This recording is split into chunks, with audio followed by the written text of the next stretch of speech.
Этот памятник в Лейпциге один из самых масштабных в Европе, высотой 90 метров, а перед ним искусственный пруд, названный «Озеро слез».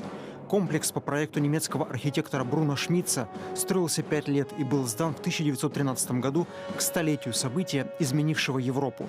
Важнейший вклад в него внесла русская армия.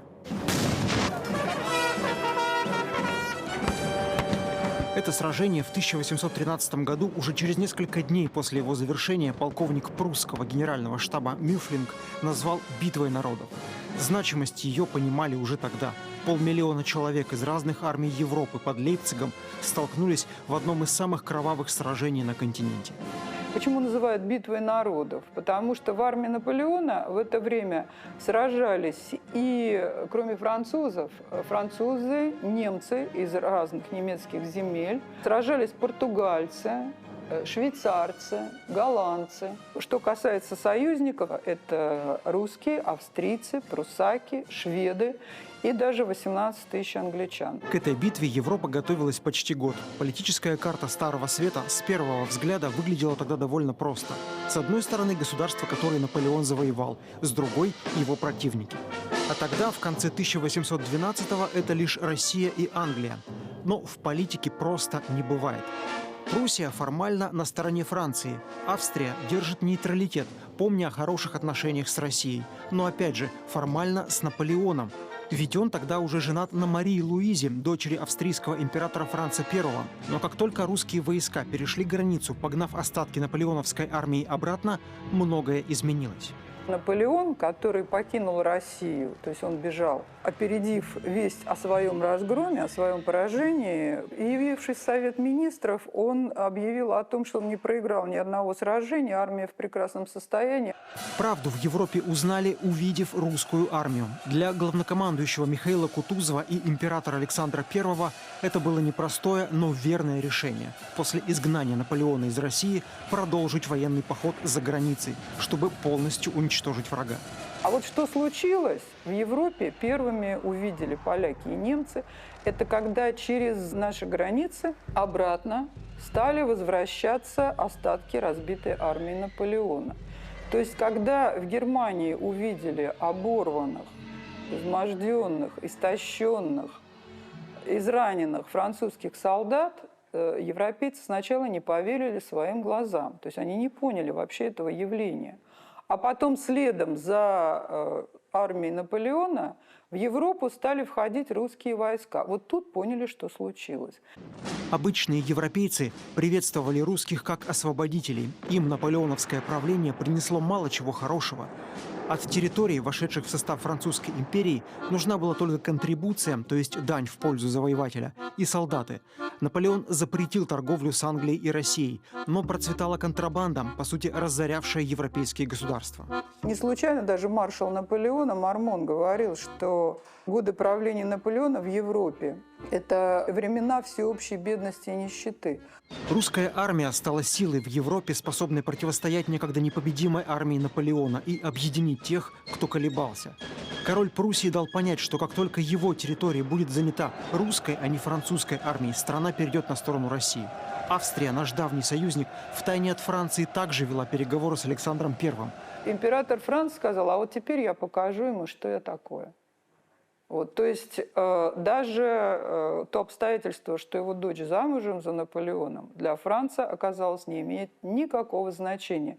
Про потерю Австрии Наполеон узнал, уже собрав новую, почти 200-тысячную армию, теперь уже из 17-летних юнцов. Это стало для императора Франции настоящим ударом, но назад дороги не было. Наполеон провел 2 победоносных сражения против войск антинаполеоновской коалиции, но значительного перевеса это ему не принесло.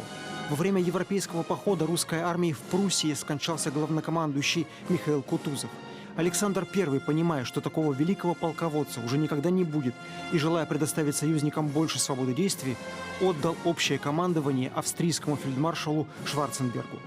Но заветы Кутузова не воевать до последнего солдата и не вступать в сражение с превосходящими силами противника в Европе помнили.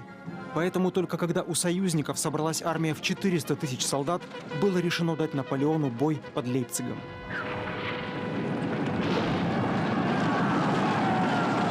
Более 180 тысяч русских солдат сражались в составе 3 союзных армий – Северной, Силезской и Богемской. Первые столкновения под Лейпцигом начались 16 октября 1813 года. Сначала было решено французов брать измором, опять по кутузовской стратегии. Наполеон, теряя солдат, даже предлагал мир отколовшимся от него прежним союзникам, но они не ответили, посчитав это за слабость. 18 октября, в самый разгар боя, неожиданно 3000 солдат саксонской дивизии из французской армии, а за ними еще несколько немецких частей, перешли на сторону союзников. Страшная пустота зияла в центре французской армии. Точно вырвали из нее сердце. Так русский писатель Дмитрий Мережковский в своем историческом романе «Наполеон» описал этот момент. Император бросил в бой свою старую гвардию, чтобы закрыть брешь. Один из самых известных эпизодов битвы, когда вся французская кавалерия пробила оборону союзников на юге и устремилась прямо к холму, где располагалась ставка 3 монархов – России, Австрии и Пруссии. Когда до этой точки оставались сотни метров, Александр I приказал своей личной гвардии из 400 лейб-казаков – остановите их. Взяли в руки знаменитое казачье оружие пики, и они бросились на фланг французской кавалерии, атакующей. И им удалось остановить вот этот натиск. Вот за это время, пока остановился натиск французской кавалерии, успел подойти и гренадерский корпус генерала Раевского, и русская кирасирская дивизия, и артиллерийские орудия, которые стали громить французские войска. Английская артиллерия впервые в истории применила ракетные орудия против французов. Исход боя оказался предрешен. Отступление Наполеона было очень поспешным. Остатки армии перебирались через реку и взорвали один из мостов, оставив 20 тысяч французских солдат в окружении. Все они попали в плен. Для Наполеона, да, это был, конечно, крах.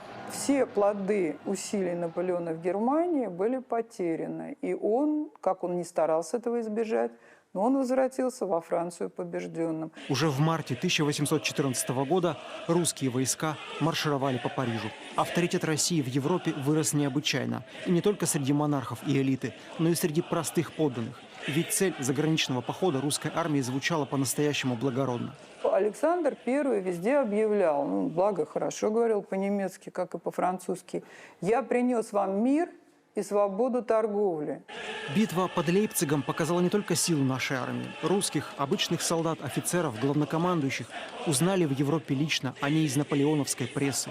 И такую Россию европейцы запомнили надолго. До сих пор на поле битвы под Лейпцигом памятные доски в честь 100 русских офицеров, а многие улицы города носят русские имена.